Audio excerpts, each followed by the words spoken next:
Shalom, selamat malam rekan pemuda, pemudi, remaja yang dikasihi Tuhan. Kita berjumpa kembali dalam ibadah kaum pemuda remaja pada hari ini, pada hari Sabtu, tanggal 30 Oktober 2021. Kita patut bersyukur atas kasih Tuhan yang sudah menyertai kita sepanjang kehidupan kita, karena kebaikan Tuhan, karena kemurahan Tuhan yang Tuhan berikan kepada kita selaku kaum pemuda-pemudi remaja. Kita mampu dan bisa melewati kehidupan saat ini. Tentunya pandemi masih bagian dalam kehidupan kita, tapi kita semua percaya bahwasanya kasih, penyertaan, dan perlindungan Tuhan pasti memberikan kepada kita kekuatan untuk melewati pandemi yang saat ini terjadi. Kaum pemuda, pemudi, remaja yang dikasihi Tuhan, kita akan memulai ibadah pada malam hari ini. Tapi sebelum kita memulai ibadah pada malam hari ini, rekan pemuda, pemudi, remaja, saya ajak untuk memujikan satu pujian yang berjudul Kasih Pasti Lemah Lembut. Pujian ini saya sampaikan karena ada korelasinya dengan renungan atau firman yang akan saya bawakan pada malam hari ini. Kasih pasti lemah lembut, kasih pasti memaafkan, kasih pasti murah hati, kasih-Mu Tuhan. Ajarilah kami ini saling mengasihi, ajarilah kami ini saling mengampuni, ajarilah kami ini kasih-Mu ya Tuhan, kasih-Mu kudus tiada batasnya. Mari rekan pemuda, pemudi remaja yang dikasihi Tuhan, sebelum kita membaca dan merenungkan firman Tuhan, kita berdoa menaikkan doa syukur kita sekaligus dengan doa pembacaan Alkitab. Mari kita satu dalam doa. Bapa di sorga, terima kasih ya Tuhan atas kasih-Mu, kebaikan-Mu yang boleh menyertai kehidupan kami sampai pada saat ini. Hari boleh bergulir, detik demi detik, menit demi menit, bahkan jam demi jam Tuhan boleh kami lalui sepanjang kehidupan kami. Tuhan boleh memberikan kepada kami kekuatan, kesehatan yang berasal daripada Tuhan. Tuhan pun boleh menopang kami dengan kesehatan, sukacita, dan damai sejahtera Tuhan, sehingga kami selaku kaum pemuda, pemudi, remaja, GKP, Jemaat Sadang Tuhan masih diberikan tuntunan Tuhan, sehingga kami mampu dan bisa melewati berbagai lika-liku kehidupan kami dengan baik, tentunya atas kasih dan penyertaan Tuhan. Bapa di surga, kami bersyukur Tuhan atas segala pekerjaan yang boleh kami lakukan, atas segala berkat dalam kehidupan kami yang boleh kami terima, atas hubungan kami yang boleh dibilang baik, harmonis dalam rumah tangga kami masing-masing. Kami boleh saling mengasihi satu dengan yang lain. Tentunya itu semua adalah wujud cinta kasih Tuhan yang Tuhan berikan kepada kami selaku pemuda-pemudi remaja. Bapa di sorga, pada malam hari ini dalam ibadah kami sejenak akan membaca dan mengupas sebagian daripada pemberitaan firman-Mu. Tuhan, biarlah kuasa-Mu bekerja, Roh Kudus-Mu berkarya Tuhan, atas diri hamba juga kami semua yang melihat dan mendengarkan ibadah online kaum pemuda remaja pada malam hari ini. Mampukan kami Tuhan agar kami paham dan mengerti benar akan yang kami sampaikan. Tuhan akan berikan kepada hamba juga kemampuan Di tengah segala kekurangan yang memiliki, Tuhan bekerja melalui kuasa dan Roh Kudus-Mu saja. Berfirmanlah kepada kami ya Tuhan, dalam nama Yesus selaku firman yang hidup, kami sudah berdoa dan bersyukur kepadamu. Terpujilah Engkau Tuhan. Amin. Kaum pemuda, pemudi, remaja, GKP Jemaat Sadang yang dikasihi Tuhan, renungan pada malam hari ini yang akan kita lihat dan dengar, saya ambil dari renungan Harian Sahabat, edisi bulan Oktober tanggal 30 tahun 2021. Pembacaan firman Tuhan terambil dari Lukas 10 ayat 25 sampai dengan ayatnya yang ke-37. Perikop berjudul Orang Samaria yang Murah Hati. Saya akan membacakannya untuk kalian semua. Firman Tuhan dikatakan demikian. Pada suatu kali berdirilah seorang ahli Taurat untuk mencoba Yesus. Katanya, "Guru, apa yang harus kuperbuat untuk memperoleh hidup yang kekal?" Jawab Yesus kepadanya, "Apa yang tertulis dalam hukum Taurat? Apa yang kau baca di sana?" Jawab orang itu, "Kasihilah Tuhan Allahmu dengan segenap hatimu, dan dengan segenap jiwamu, dan dengan segenap kekuatanmu, dan dengan segenap akal budimu. Dan kasihilah sesamamu manusia seperti dirimu sendiri." Kata Yesus kepadanya, "Jawabmu, engkau akan hidup." Tetapi untuk membenarkan dirinya, orang itu berkata kepada Yesus, "Dan siapakah sesamaku manusia?" Jawab Yesus, "Adakah seorang yang turun dari Yerusalem ke Yeriko? Ia jatuh ke tangan penyamun-penyamun yang bukan saja merampoknya habis-habisan, tetapi yang juga memukulnya, dan yang sesudah itu pergi meninggalkannya setengah mati. Kebetulan ada seorang imam turun melalui jalan itu. Ia melihat orang itu, tetapi ia melewatinya dari seberang jalan. Demikian juga seorang Lewi datang ke tempat itu. Ketika ia melihat orang itu, ia melewatinya dari seberang jalan. Lalu datanglah seorang Samaria yang sedang dalam perjalanan ke tempat itu.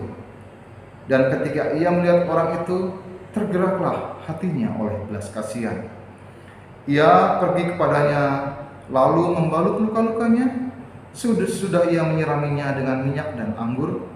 Kemudian ia menaikkan orang itu ke atas keledai tunggangannya sendiri, lalu membawanya ke tempat penginapan dan merawatnya.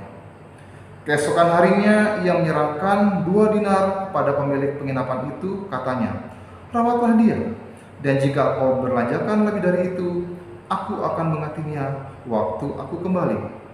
Siapakah di antara ketiga orang ini menurut pendapatmu adalah sama manusia dari orang yang jatuh ke tangan orang penyamun itu? Jawab orang itu, "Orang yang telah menunjukkan belas kasihan kepadanya." Kata Yesus kepadanya, "Pergilah dan perbuatlah demikian." Sedemikian jauh rekan pemuda pemudi remaja yang Tuhan, bacaan firman kita pada malam hari ini.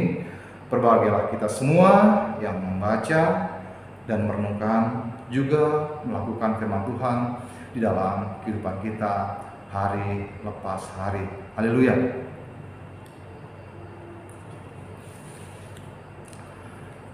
Kaum pemuda remaja yang dikasihi Tuhan, tadi sudah kita bersama-sama membaca firman yang terdapat dalam Lukas 10 ayat 25 sampai dengan ayatnya yang ke-37. Pembacaan ini adalah pembacaan yang acap kali atau sering kali dibawakan dalam ibadah-ibadah minggu di gereja, atau juga dalam ibadah-ibadah persekutuan-persekutuan atau komisi-komisi, dan sudah tidak asing lagi kita mendengar firman ini. Nah, di sini rekan-rekan pemuda remaja Tuhan, saya akan membahas tentang tema dari renungan hari Sabat, yaitu belas kasih tanpa memandang rupa. Kita tentunya di media sosial atau di televisi yang belum lama ini kita melihat peperangan yang terjadi baru-baru ini, yaitu konflik di jalur Gaza antara Israel dengan Palestina. Dua negara ini dari dulu sampai sekarang terus-menerus berkonflik, dan yang terakhir terjadi tahun ini mereka pun berkonflik kembali, terjadilah namanya peperangan antara Israel dan Palestina. Nah, perang adalah bentuk kekerasan terhadap kemanusiaan yang sebenarnya seharusnya itu dihindari.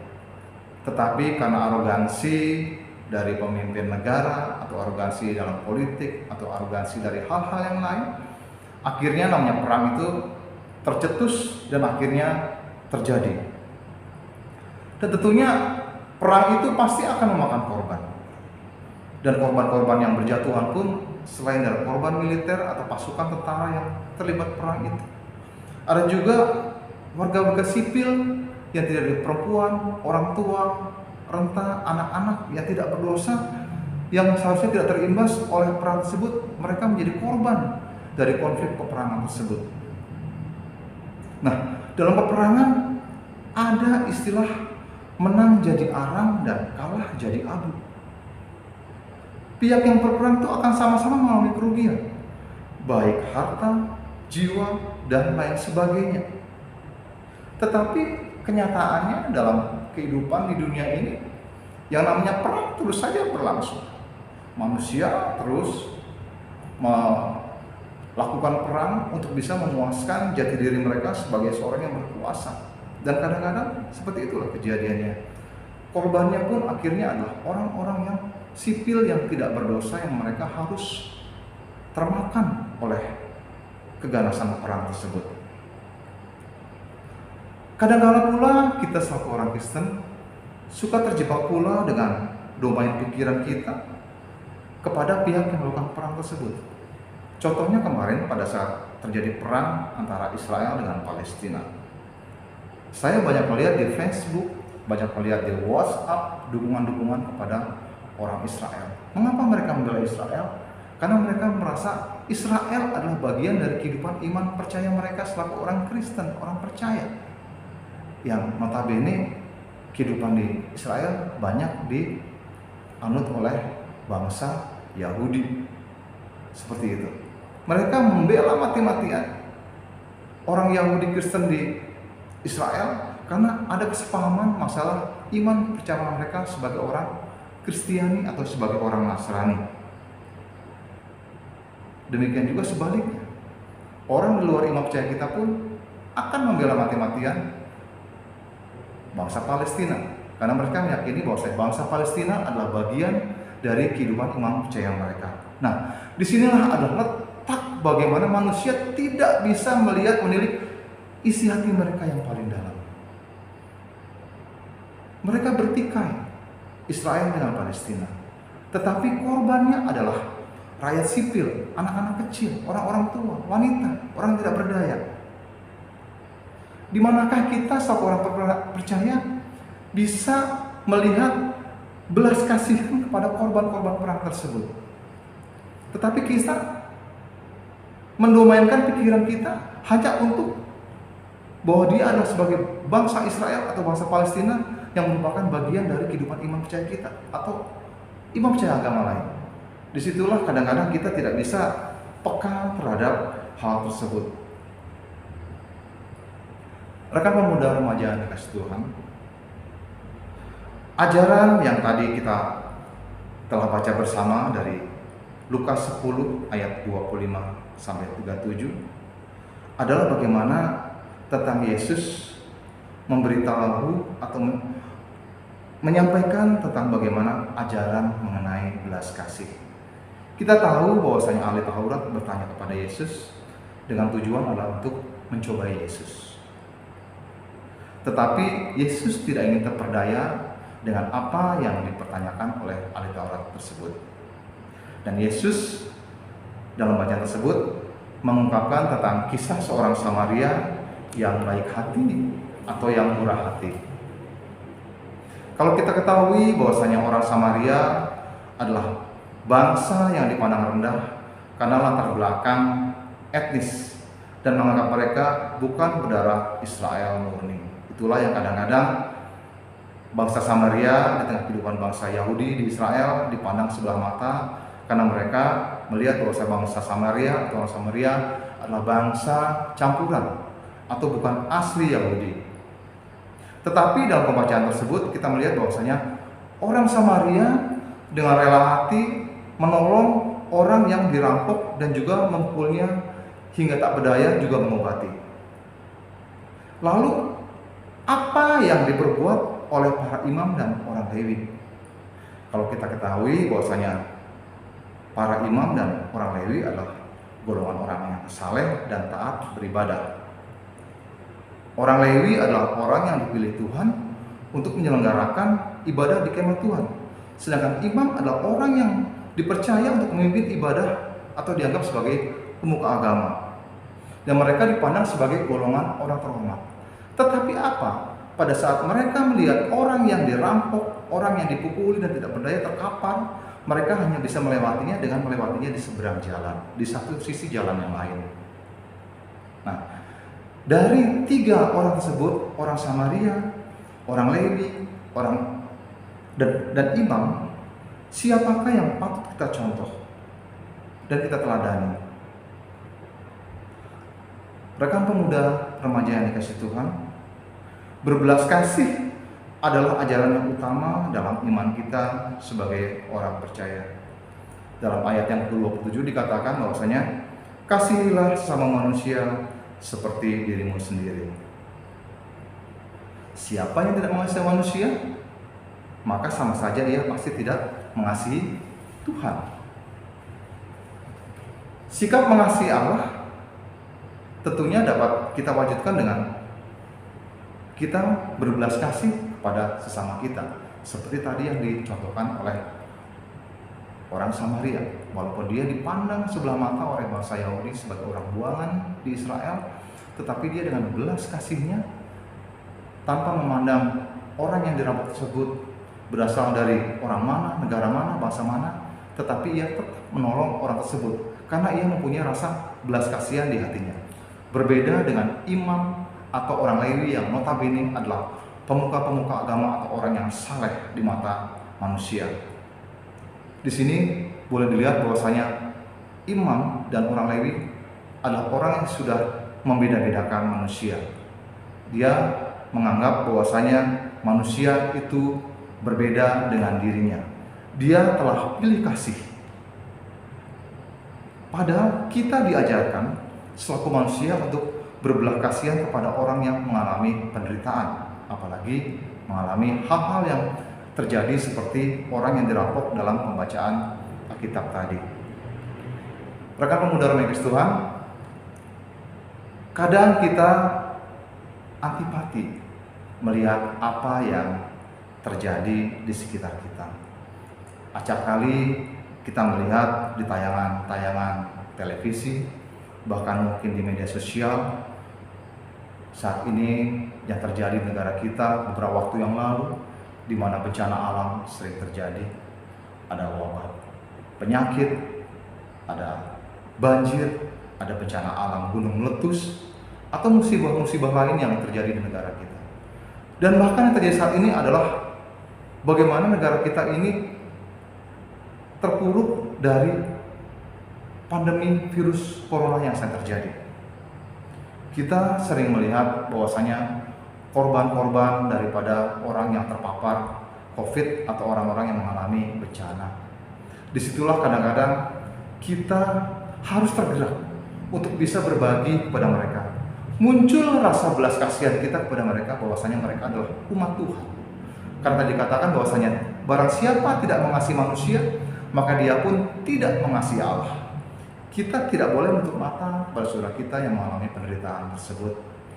Kita selaku pemuda remaja tentunya diajak untuk berperan aktif dalam melakukan atau menggiatkan kampanye-kampanye kemanusiaan dalam kehidupan kita. Dalam kehidupan kita selaku pelajar, mahasiswa, pekerja, banyak hal-hal yang digaungkan, kita bisa menyumbang, kita bisa memberikan tenaga, pikiran untuk menolong saudara kita yang tentunya mengalami hal-hal yang tidak menguntungkan dalam diri mereka akibat bencana atau penderitaan yang mereka lakukan. Nah, seperti yang saat ini digaungkan bahwasanya hari Kamis kemarin kita sedang memperingati Hari Sumpah Pemuda, yaitu tanggal 28 Oktober. Sumpah Pemuda digaungkan pada tanggal 28 Oktober 1928. 93 tahun berjalan Sumpah Pemuda itu. Dan dalam Sumpah Pemuda dikatakan bahwasanya berbangsa satu, bertanah air satu, tanah air, bahasa dan bangsa Indonesia. Ada perbedaan dalam negara kita. Kita terdiri berbagai macam suku, bangsa, agama, golongan, etnis, dan segala macam. Tetapi, apakah kita akan pilih kasih kepada mereka? Apakah kita akan menolak jika mereka benar-benar mengalami suatu musibah atau bencana? Padahal dikatakan bahwa pemuda berbangsa satu, bertanah air satu, tanah air, bangsa, dan bahasa Indonesia. Apa karena perbedaan agama? Apa karena perbedaan suku, ras, golongan, dan sebagainya? Jika ada orang yang mengalami pergumulan, orang yang mengalami musibah, orang mengalami penderitaan, kita akan bicara bahwa mereka adalah bukan golongan saya, tetapi mereka adalah golongan orang lain. Nah, disitulah kepekaan kita selaku pemuda remaja diuji oleh diri kita untuk bisa senantiasa melakukan apa yang dikerjakan Tuhan. Kasihilah sesama manusia seperti dirimu sendiri. Jika kita melakukan perintah itu, kita niscaya percaya bahwasanya Tuhan akan senantiasa menguatkan dan menolong kita dan membenarkan kita dalam segala perkara kehidupan kita yang dijalani kita selama ini. Terpujilah nama Tuhan. Amin.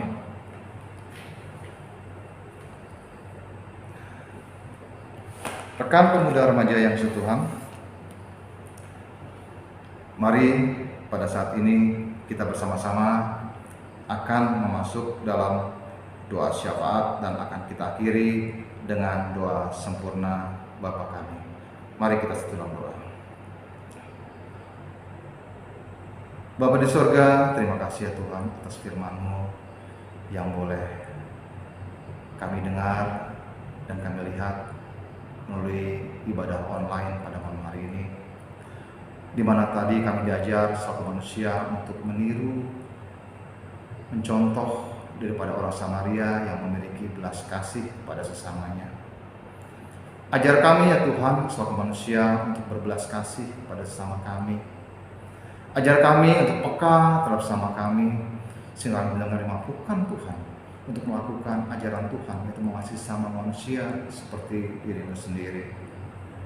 Tuhan, pada ibadah pada malam hari ini, dalam ibadah kaum pemuda, pemudi remaja, kami pun turut berdoa ya Tuhan, bagi mereka yang saat ini mungkin mengalami penderitaan akibat bencana alam, akibat penderitaan oleh banjir, longsor, dan yang terutama juga akibat pandemi COVID-19 yang saat ini masih terus terjadi. Tuhan, kami bersyukur karena wabah COVID-19 pun saat ini sudah mulai melandai dan ada isu juga akan terjadi COVID gelombang ketiga. Tuhan, berikanlah kami pertolongan-Mu Tuhan, agar kami mampu dan bisa Tuhan untuk melewati berbagai bencana yang terjadi di negara kami. Dan kalaupun itu terjadi dalam kehidupan negara kami, ajar kami untuk peka Tuhan, untuk mengulurkan tangan belas kasih kami kepada mereka yang mungkin saat ini terpapar oleh COVID dan mengalami bencana di negara kami. Bapa di sorga, pada syafaat ini kami pun berdoa bagi kehidupan kami selaku kaum pemuda pemudi remaja GKP Jemaat Sadang. Secara komisi kami berdoa buat segala program yang sudah kami buat, kami bentuk, kami canangkan, yang akan kami eksekusi dan kami lakukan. Mampukan kami Tuhan dalam kepengurusan kami, baik ketua, sekretaris, bendahara, pun anggota Tuhan, untuk bisa melakukan tugas-tugas pelayanan kami dengan baik. Ajarlah kami dengan berhikmat kepadamu, agar segala apa yang kami lakukan dalam pelayanan kami, Tuhan yang akan memberkati itu semua. Dan segala program yang kami canangkan, walaupun di tengah COVID yang terjadi, kami bisa melakukan bersama dengan Tuhan dengan baik pula. Bapa di sorga, kami berdoa saat ini bagi kehidupan kerja kami, GKP Jemaat Sadang. Kami turut berdoa Bagi gembala kami, Pendeta Andres Suwana dengan segala apa menjadi aktivitas dan tanggung jawabnya, Tuhan memberkati beliau Tuhan, agar dia diberikan kesehatan senantiasa. Tuhan memberkati Pak Andres dan keluarga dengan kesehatan yang berasal dari Tuhan. Tuhan pun akan berkati rekan-rekan penatua, komisi-komisi yang tercipta, panitia-panitia juga tim yang ada di gereja kami, agar mereka mampu melakukan tugas pelayanan mereka dengan baik seturut dengan apa yang menjadi tanggung jawab mereka dalam pelayanan mereka.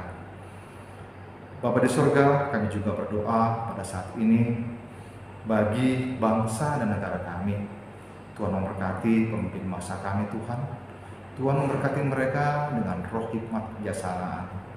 Dari pemimpin yang tertinggi sampai terendah sekalipun, biarlah mereka menjadi pemimpin yang takut akan Tuhan dan melakukan segala kebijakan tentunya yang pro pada rakyat.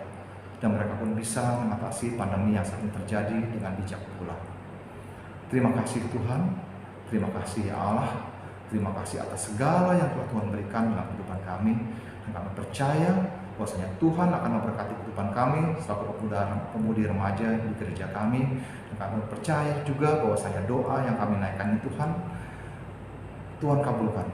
Dan seturut dengan itu pun kami akan berdoa seperti yang Tuhan Yesus ajarkan kepada kami dalam doa Bapa kami demikian. Bapa kami yang di sorga, dikuduskanlah namamu, datanglah kerajaan-Mu, jadilah kehendak-Mu di bumi seperti di sorga. Berikanlah kami pada hari ini makanan kami yang secukupnya, dan ampunilah kami akan segala kesalahan kami, seperti kami juga telah mengampuni orang yang bersalah kepada kami. Dan janganlah bawa kami ke dalam pencobaan, tapi lepaskanlah kami daripada yang jahat, karena Engkau yang kerajaan dan kuasa dan kemuliaan sampai selama-lamanya. Amin. Demikianlah kaum pemuda-pemudi remaja Tuhan, ibadah kita pada malam hari ini, dan biarlah firman yang kita lihat, kita dengar, itu semua akan menjadi berkat dan menjadi suri tauladan yang akan menuntun kita sepanjang kehidupan kita di dunia ini hari lepas hari. Terpujilah nama Tuhan. Tuhan Yesus memberkati.